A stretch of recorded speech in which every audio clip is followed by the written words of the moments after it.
Seorang pelajar di kota Salatiga menjadi korban pencabulan oleh TA warga Dayaan Sidorejo Kidul, Kecamatan Tingkir, Kota Salatiga. Aksi bejat tersebut dilakukan oleh pelaku pada Senin tanggal 30 Mei tahun 2022 lalu. Dalam menjalankan aksinya, korban mengaku sebagai orang pintar yang bisa mengobati segala penyakit.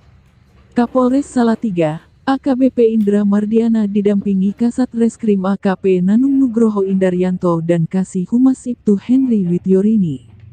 Saat menggelar konferensi pers di pendopo Mapolres setempat, kepada harian 7, Senin, tanggal 11 Juli tahun 2022, mengatakan, kejadian tersebut bermula saat korban bersama ibunya mendatangi rumah pelaku untuk meminta doa dan barokah agar bisa menjadi juara dalam lomba.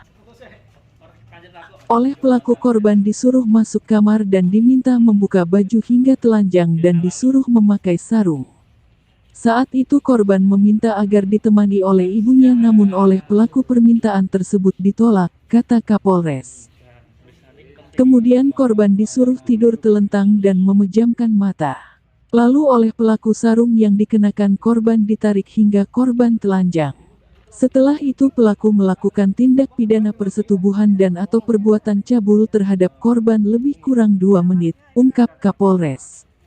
Dijelaskan Kapolres, selanjutnya masih dalam keadaan telanjang, korban dimandikan oleh pelaku dengan air kembang. Setelah selesai mandi, korban disuruh berpakaian kembali dan selanjutnya pulang bersama ibunya. Sesampai di rumah, korban bercerita kepada ibunya tentang apa yang dialami. Karena tidak terima atas perbuatan pelaku, kemudian ibu korban melaporkan kejadian tersebut ke pihak kepolisian, jelas Kapolres. Adanya laporan itu, oleh petugas dilaksanakan pemeriksaan secara intensif dan ditemukan bukti permulaan yang cukup dan terduga pelaku persetubuhan terhadap anak akhirnya ditetapkan sebagai tersangka. Dari Kota Salatiga, Kantor Berita Harian 7, Bang Nur melaporkan. Yang dipijat di daerah itu, Pak? Ya, itu dari segi itu untuk pemenuhan saraf-sarafnya, Pak. Jadi ke semua pasien saya pijat itu semua dari kaki sampai punggung, nanti balik benahin pehnya, kan bilang pelorot apa gitu. Itu mau mijat di arah situ tuh udah ada niatan dulu belum, Pak? Gimana? Ada niatan mau itu dulu belum? Ya, enggak ada niatan. Karena saya tuh memijat tuh dulu sama si pasien izin dulu. Oh, sempat terangsang nggak jenengan? Gimana, Pak? Sempat terangsang jenengan? Terangsang. Enggak ada. Pak Samsul, asal awal mula ini kasus ini terungkap tuh seperti apa dulu awalnya?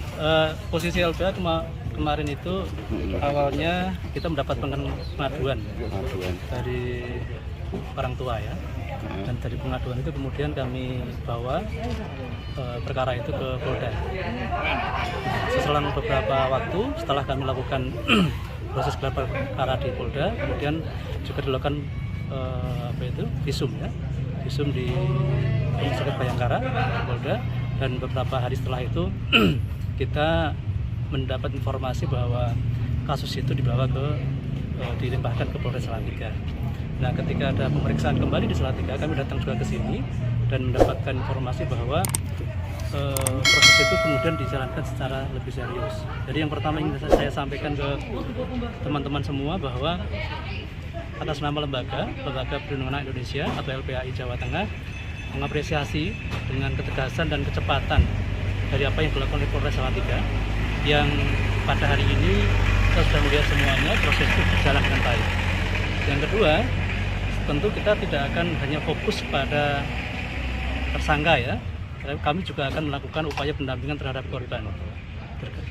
Pendampingan terhadap korban itu bisa kami lakukan melalui pendampingan psikologis maupun pendampingan medis. Demikian juga orang tuanya. Untuk kondisi psikologis ini gimana, Pak?